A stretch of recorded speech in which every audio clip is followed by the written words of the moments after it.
أعوذ بالله من الشيطان الرجيم. بسم الله الرحمن الرحيم. ثم يوم القيامة يخزيهم ويقول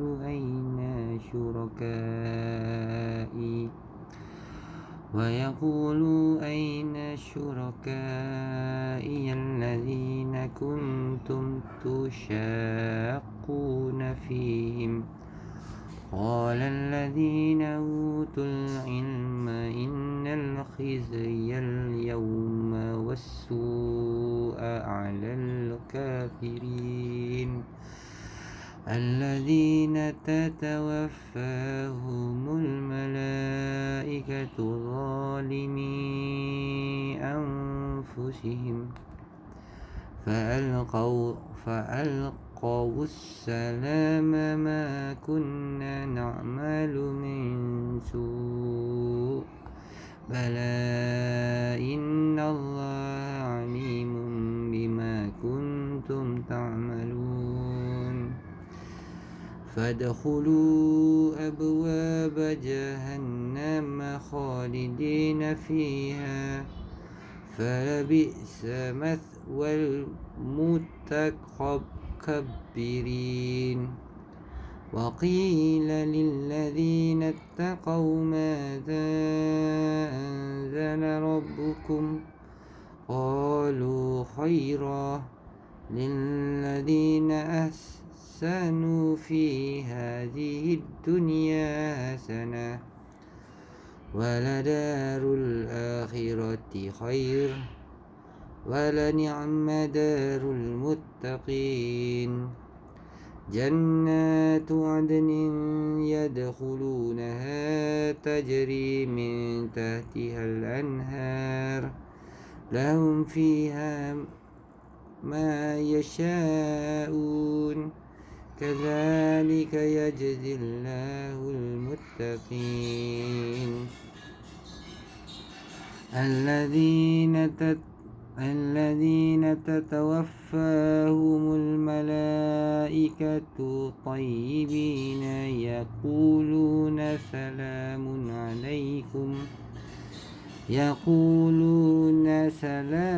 عليكم ادخلوا الجنة بما كنتم تعملون هل ينظرون إلا أن تأتيهم الملائكة أو يأتي أمر ربك كذلك فعل الذين من قبلهم وما ظلمهم الله ولكن كانوا أنفسهم يظلمون فأصابهم سيئات ما عملوا وحاق بهم ما كانوا به يستهزئون.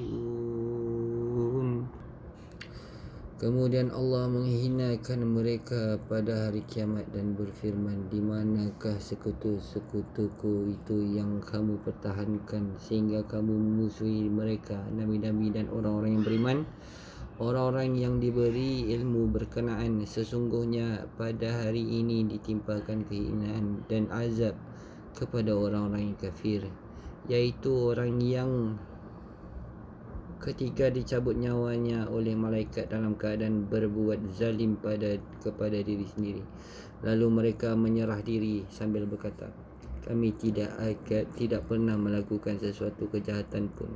Malaikat menjawab, pernah. Sesungguhnya Allah Maha mengetahui apa yang telah kamu lakukan. Maka masukilah pintu-pintu neraka Jahannam, kamu kekal di dalamnya. Itulah seburuk-buruk tempat bagi orang yang menyombongkan diri. Dan kemudian dikatakan kepada orang yang bertakwa, apakah yang telah diturunkan oleh Tuhanmu? Mereka menjawab, kebaikan. Bagi orang yang beramal baik di dunia ini mendapat balasan yang baik, dan sesungguhnya negeri akhirat pasti lebih baik, dan itulah sebaik-baik tempat bagi orang yang bertakwa, yaitu syurga Aden yang mengalir di bawahnya sungai-sungai. Di dalam syurga itu mereka mendapat segala apa yang diingini, Demikianlah Allah membalas orang-orang yang bertakwa, iaitu orang yang ketika diwafatkan oleh malaikat dalam keadaan baik, mereka para malaikat mengatakan kepada mereka, Salamun alaikum, masuklah ke dalam syurga kerana apa yang telah kamu lakukan. Tidak ada yang ditunggu-tunggu mereka oleh orang kafir selain datangnya para malaikat kepada mereka atau datangnya perintah Tuhanmu. Demikianlah yang telah dilakukan oleh orang-orang kafir sebelum mereka. Allah telah menzalimi mereka, bahkan merekalah yang selalu menzalimi diri mereka sendiri. Maka mereka ditimpa azab akibat perbuatan mereka dan menderita akibat azab yang dahulu sering mereka perolok-olokkan. Para malaikat, nabi-nabi dan orang mukmin wafat dalam keadaan suci dari kekafiran dan kemaksiatan, atau bermaksud mereka meninggal dunia dalam keadaan senang kerana ada berita gembira daripada malaikat bahawa mereka akan masuk ke dalam syurga, iaitu kedatangan malaikat untuk mencabut nyawa mereka, iaitu kedatangan azab dari Allah untuk menghancurkan mereka. Allah Subhanahu Wa Taala menjadikan wahyu yang disampaikannya kepada para nabi sebagai ruh, seperti dalam firman-Nya, Dialah yang maha tinggi darjatnya, yang memiliki arasy, yang menurunkan wahyu kepada perintahnya kepada siapa yang Dia kehendaki di antara hamba-hambanya, agar memperingatkan manusia tentang hari pertemuan, hari akhirat, hari kiamat. Surah Ghafir 40:15. Dan Allah Subhanahu Wa Taala berfirman, dan demikianlah kami wahyukan kepadamu Muhammad sallallahu alaihi wasallam ruh Al-Quran dengan perintah kami.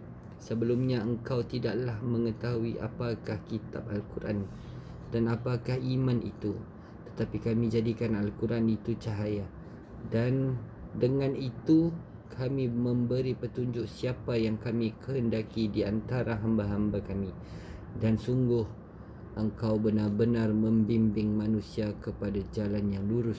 Surah Al-Shura 42:52. Sebab kehidupan segenap roh dan hati adalah dengan wahyu itu, dan kehidupan yang baik inilah kehidupan yang diberikan Allah Subhanahu Wa Taala secara khusus kepada orang yang mahu menerima wahyunya serta mengamalkannya. Allah Subhanahu Wa Taala berfirman, barang siapa mengerjakan kebajikan, baik lelaki maupun perempuan, dalam keadaan beriman, maka pasti akan kami berikan kepadanya kehidupan yang baik, dan akan kami beri balasan dengan pahala yang lebih baik daripada apa yang telah mereka kerjakan. Surah Al-Nahl 16:97. Allah Subhanahu Wa Taala mengkhususkan mereka dengan kehidupan yang baik di dunia dan akhirat. Dalam ayat sepertinya Allah Subhanahu Wa Taala berfirman, dan hendaklah kamu memohon ampun kepada Tuhanmu dan bertaubat kepadanya. Nescaya Dia akan memberi kenikmatan yang baik kepadamu sampai waktu yang telah ditentukan, dan Dia akan mengurniakan kurnianya kepada setiap orang yang berbuat baik. Dan jika kamu berpaling, maka sungguh aku takut kamu akan ditimpa azab pada hari yang besar kiamat. Surah Hud 11 ayat 3. Dan Allah Subhanahu Wa Taala pula berfirman, dan kemudian dikatakan kepada orang yang bertakwa, apakah yang telah diturunkan oleh Tuhanmu? Mereka menjawab, kebaikan.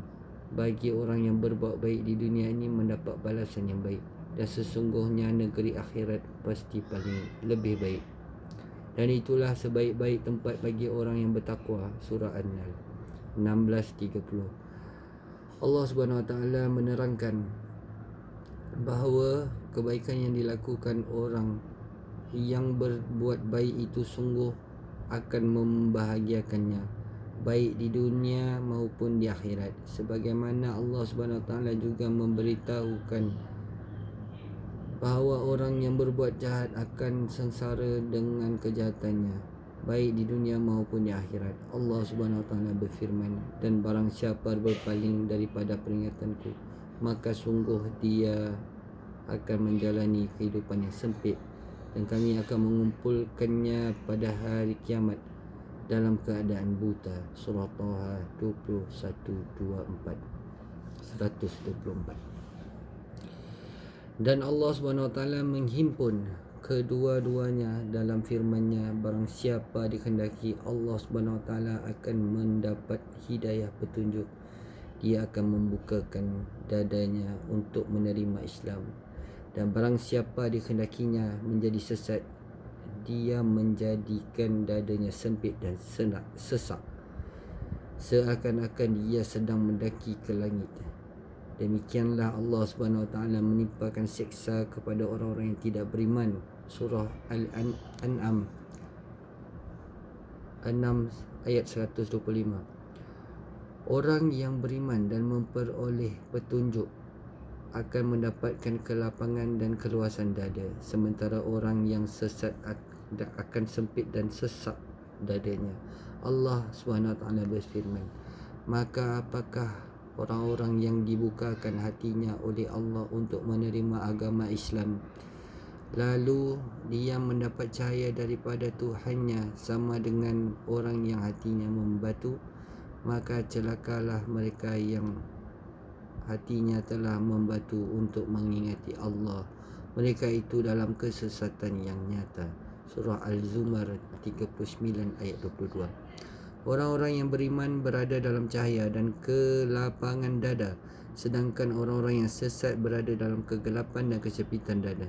Maksudnya, kehidupan dan bercahayanya hati merupakan modal bagi segala kebaikan, sedang kematian dan kegelapan hati merupakan modal bagi segala keburukan.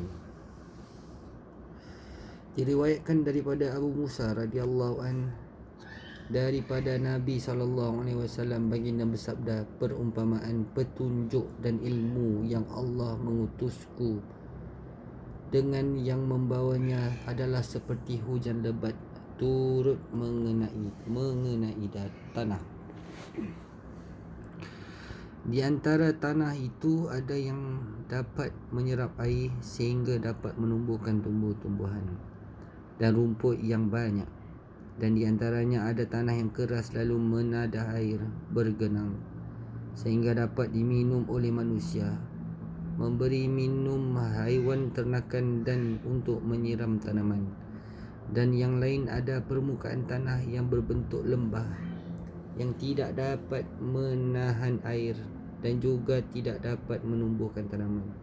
Perumpamaan itu adalah seperti orang yang faham agama Allah dan dapat memanfaatkan apa yang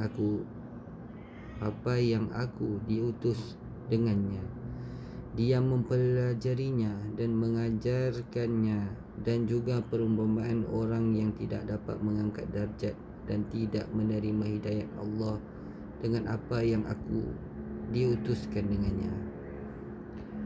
Daripada Ibnu Abbas radhiyallahu anhu bahawa Nabi SAW pernah diberi jubnah keju, maka para sahabat memukulnya dengan tongkat, lalu Rasulullah bersabda, letakkanlah pisau kamu, sebutlah nama Allah Subhanahu Wa Taala dan makanlah.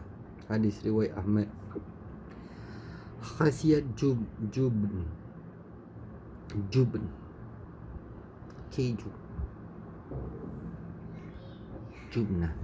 jubnah. Diceritakan oleh Ibnu Umar radhiyallahu anhu bahawa Nabi SAW diberi keju ketika berada di Tabuk. Kemudian baginda meminta pisau lalu menyebut nama Allah Subhanahu Wa Taala dan memotongnya. Hadis riwayat Abu Daud. Para sahabat juga pernah memakannya ketika berada di Syam dan Iraq. Keju yang tidak masin sangat baik untuk perut, mudah dicerna, menambah kegemukan serta melembutkan perut secara seimbang. Jika sudah dicampur dengan garam dan masin, manfaatnya tidak sebaik yang belum dicampur garam dan membahayakan usus. Keju yang sudah lama akan melindungi perut. Demikian juga yang masih panas sangat berguna menyembuh luka-luka dan mencegah jangkitan. Sadaqallahul azim.